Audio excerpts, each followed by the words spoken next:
The prophet stories are amazing,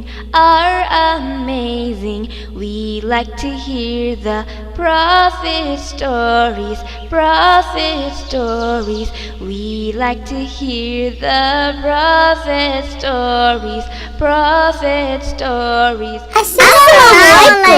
ওয়ালাইকুম আসসালাম। কেমন আছো তোমরা? আলহামদুলিল্লাহ, আমরা ভালো আছি। আমরা আপনার কাছে নবীদের গল্প শুনতে চাই। মাশাআল্লাহ, অনেক ভালো। মুসলিমদের জন্য নবীদের গল্প অনেক দরকার। আজকে আমরা নবী ইউনুস আলাইহি ওয়াসাল্লামের গল্প শুনবো। তোমরা শুনবে তো? হ্যাঁ, চলো তাহলে শুরু করি। বিসমিল্লাহ।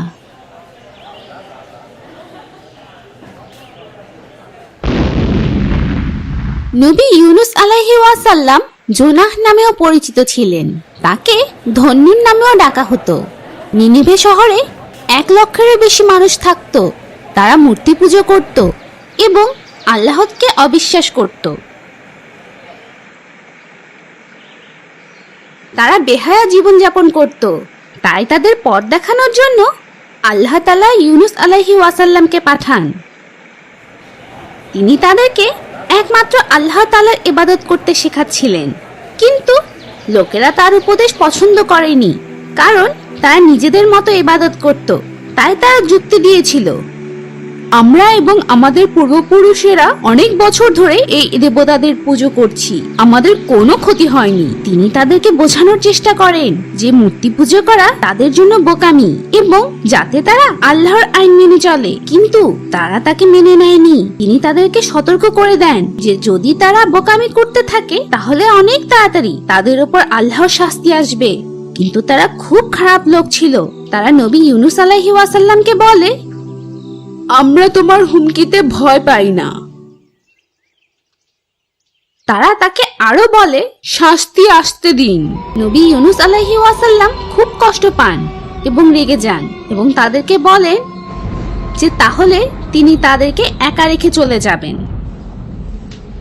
ইউনুস আলাইহি ওয়াসাল্লাম তাদের উপর খুব রেগে গিয়েছিলেন এবং তিনি তার মানুষদের উপর আশা হারিয়ে ফেলেছিলেন। তিনি ভেবেছিলেন তার লোকেদের উপর যে কোনো সময় আল্লাহর শাস্তি আসবে। তাই তিনি তার লোকদের ছেড়ে চলে যান এবং যেখানে আল্লাহ তাকে নবী বানিয়ে পাঠিয়েছিলেন লোকদের সঠিক পথ দেখাতে, সেই নিনেভ শহর থেকে চলে যাওয়ার চেষ্টা করেন। তিনি প্রায় শহর থেকে বের হয়ে গিয়েছিলেন। ঠিক তখনই আকাশের রং পাল্টে যায়, যেন আকাশে আগুন লেগে গেছে। তারা এটি দেখে ভয় পেতে শুরু করে। তারা আদ ও সামুদ গোত্র এবং নূহ আলাইহি ওয়াসাল্লামের গল্পের কথা মনে করে। আদ ও সামুদ গোত্রের গল্প কি ছিল? কেউ কি আমাকে এই কাহিনী বলতে পারবে? আমি বলতে পারবো। আদ জাতির গল্প হলো হযরত হুদ আলাইহি ওয়াসাল্লামের গল্পটি। মাশাআল্লাহ। এবং সামুদ গোত্রের গল্প? আমি বলতে পারবো। সামুদের গল্প হযরত সালেহ আলাইহি ওয়াসাল্লামের গল্প। মাশাআল্লাহ, খুব ভালো। চলো আমরা আবার গল্পে ফিরে যাই। যখন তারা দেখতে পায় যে আল্লাহ তাআলার কাছ থেকে শাস্তি আসছে, আদ ও সামুদ জাতির মতো তারা সবাই ধ্বংস হয়ে যাবে, তখন তাদের মনে আল্লাহর উপর বিশ্বাস চলে আসে।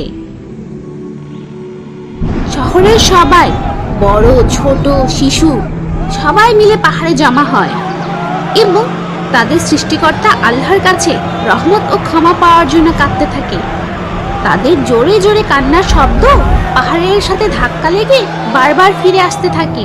তাদের মন থেকে চাওয়া আন্তরিক ক্ষমা আল্লাহ কবুল করে নেন। তার রাগ কমে যায় এবং তিনি তাদের আবার রহমত দান করেন। কেন আল্লাহ তাদের ক্ষমা করলেন কিন্তু আদ ও সামুদ জাতিদের ক্ষমা করেননি? কারণ শহরের সকল লোক আল্লাহর কাছে ক্ষমা চেয়েছিল। যদি কেউ তাদের মন থেকে ক্ষমা চায় তাহলে আল্লাহ তাকে অবশ্যই ক্ষমা করেন। কারণ আল্লাহ তাআলা অনেক দয়ালু। আমরা সব সময় তার কাছে ক্ষমা চাইতে পারি। তিনি মানুষদের ক্ষমা করতে ভালোবাসেন, কিন্তু আমরা তার কাছে ক্ষমা চাইতে আলসেমি করি। এরপর কি হলো? যখন আল্লাহ তাআলা তাদের পথ থেকে ঝড় সরিয়ে নিলেন, তখন তারা তাদের সঠিক পথ দেখাতে নবী ইউসুফ আলাইহি ওয়াসাল্লামকে ফেরত পাঠানোর জন্য আল্লাহর কাছে দোয়া করে। কিন্তু নবী ইউসুফ আলাইহি ওয়াসাল্লাম শহর থেকে অনেক দূরে চলে গিয়েছিলেন এবং একটি যাত্রীবাহী জাহাজে সাগর পাড়ি দিচ্ছিলেন। জাহাজটি সারাদিন শান্ত পানিতে সুন্দরভাবে বয়ে যাওয়া বাতাসের সাথে চলছিল।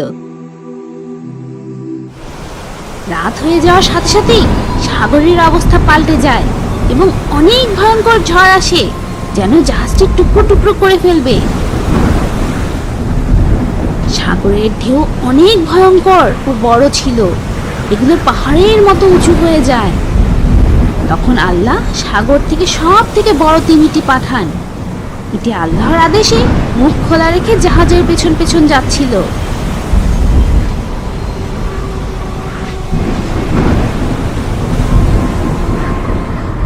জাহাজের লোকেরা কি করবে বুঝতে পারছিল না।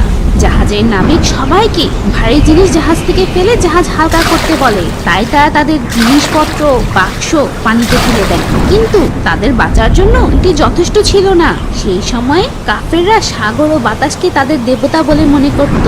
তারা সাগরের মধ্যে একজনকে ফেলে দিয়ে তাদের রাগ করা দেবতাদের খুশি করতে চাইল।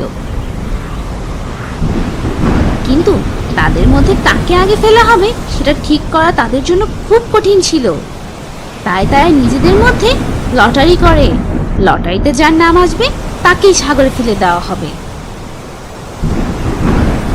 যখন তারা লটারি করলো তখন ইউনুস আলাইহি ওয়াসাল্লামের নাম আসতো, কিন্তু তারা জানতো যে তাদের মধ্যে ইউনুস আলাইহি ওয়াসাল্লাম সব থেকে ভালো এবং সবচেয়ে সম্মানিত মানুষ ছিল।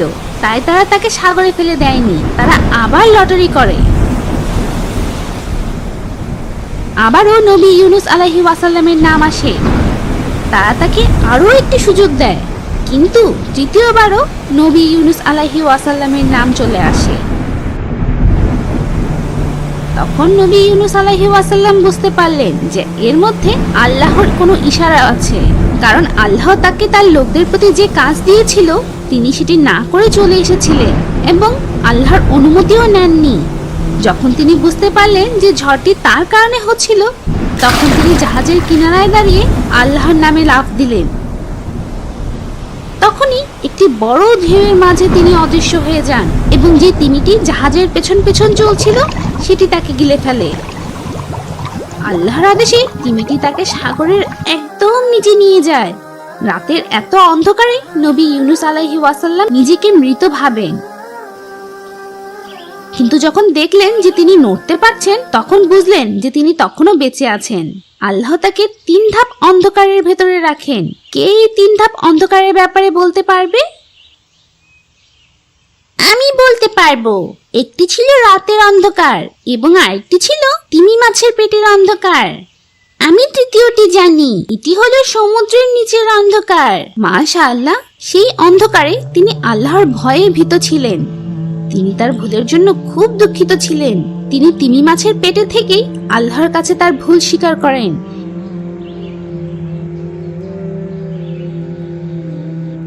এবং ক্ষমা পাওয়ার জন্য অনেক গভীরভাবে দোয়া করেন। তোমরা কি সেই দোয়া জানো? হ্যাঁ, আমি জানি। লা ইলাহা ইল্লা আনতা সুবহানাকা ইন্নী কুনতু মিনাজ জালিমিন।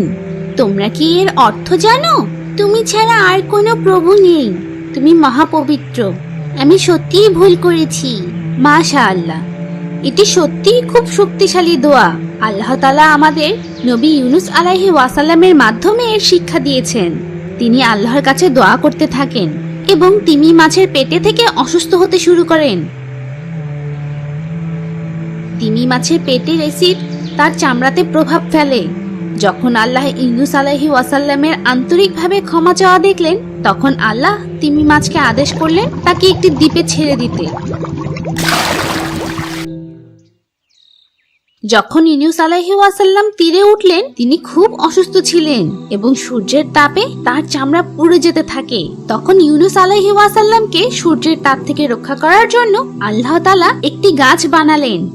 অল্প সময়ের মধ্যেই আল্লাহ তাআলা তাকে সুস্থ করে দিলেন এবং তাকে ক্ষমা করলেন এবং তাকে বললেন যে তিনি নিরাপদ ছিলেন, কারণ তিনি নিয়মিত আল্লাহর কাছে দোয়া করতেন। নয়তো তিনি বিচারের দিন পর্যন্ত তিমি মাছের পেটে থাকতেন। এরপর নবী ইউনুস আলাইহি ওয়াসাল্লাম তার শক্তি ফিরে পান এবং তিনি তার শহর নিনেভে ফিরে যাওয়ার পথ খুঁজে পান। তিনি তার লোকদের পরিবর্তন দেখে অবাক হয়ে যান। সকল লোক মুসলিম হয়ে গিয়েছিল এবং তাকে নবী হিসাবে গ্রহণ করেছিল। তারা সবাই একসাথে আল্লাহর কাছে তাদের ক্ষমা করার জন্য দোয়া করে। আজকের মতো নবীদের গল্প এখানেই শেষ। ইনশাআল্লাহ পরবর্তীতে আমরা নবীদের আরেকটি সুন্দর গল্প শুনবো। The prophet story.